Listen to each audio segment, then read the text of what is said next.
So, welcome to session 2. And the topic here today is what have I been putting up with? So, I'm not putting this direction towards the other person. I'm actually putting it to both parties. So, when we have chronic patterns in relationship, we're a part of those patterns. We have something to do with it. So, it could be a self-betrayal. Like I've been putting up with doing all the things I don't want to do when I'm with the person, with my partner, or I've been putting up with um, not actually wanting to be home very much and not making myself comfortable at home. Or I've been putting up with this person not talking to me and how it's starting to affect my self-esteem and my feelings about myself. I've been putting up with paying for things. I've been putting up with letting somebody pay for things, everything. I've been putting up with doing too much. I've been putting up with complaining too much. I've been putting up with hearing that other person's complaints too much. So, how have you been betraying yourself? And what are you putting up with?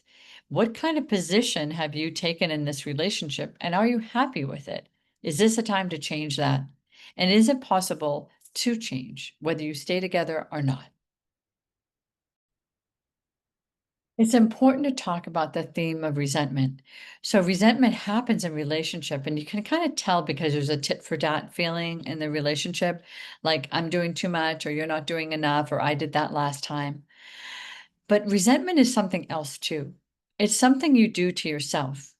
So it might be like not saying no, it might be doing too much, it might be over functioning, it might be sacrificing yourself, it might be making it okay that you're not going to go out to dinner, whatever it might be. Or even if you do something and you know the other person doesn't want to, and then you feel like the whole thing is wrecked anyways, and that makes you feel resentful. They might feel resentful because they feel like they're made to do something, and you might feel resentful because it wrecked it for you. So here's the thing. Have you been really addressing your responsibility in the way that you have felt resentful and not really working on the things that are going to make you stop feeling resentful within yourself? And then there's the concept of self-sacrifice, which could be silencing yourself. So you're not going to say anything. You're not going to do anything different. You're not going to make a big deal about it. You're just going to overfunction. You're going to do the dishes. You're going to do the laundry. You're going to be fine with the status quo. And there is a part of that self-sacrifice that starts eating you up, and you internalize this as being unsatisfied.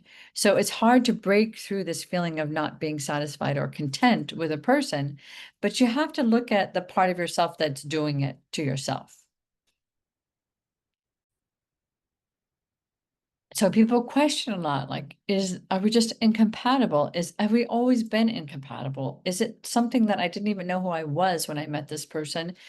And I just kind of went a straight line. I went to get my career, have my kids, do all the things that society expected. And I don't really know who I am through all of that, but I just know the position that I needed to play in the role that I took on in this marriage or in this long-term relationship.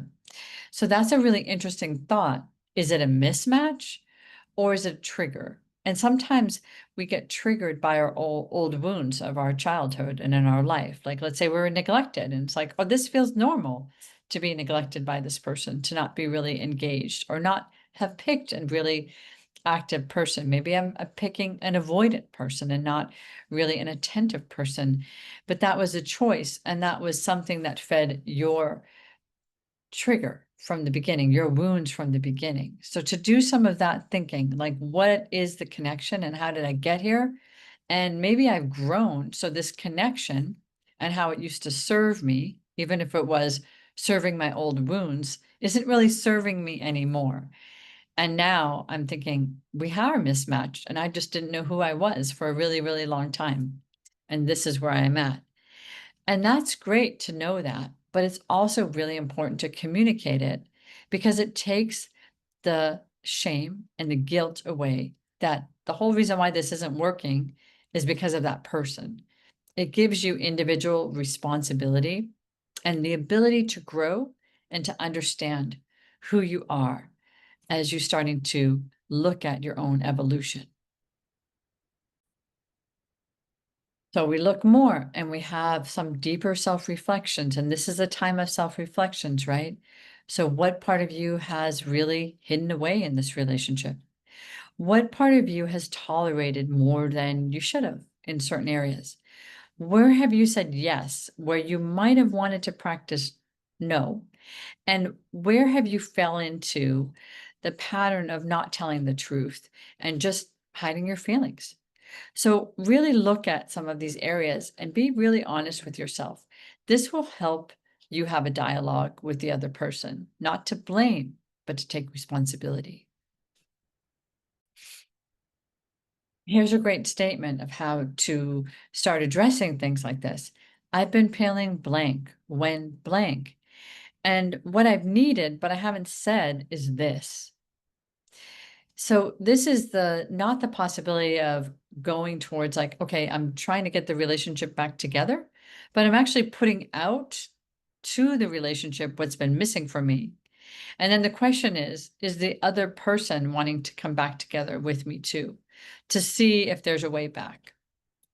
And that might not be what's wanted, but at least we're doing the investigative work to figure it out.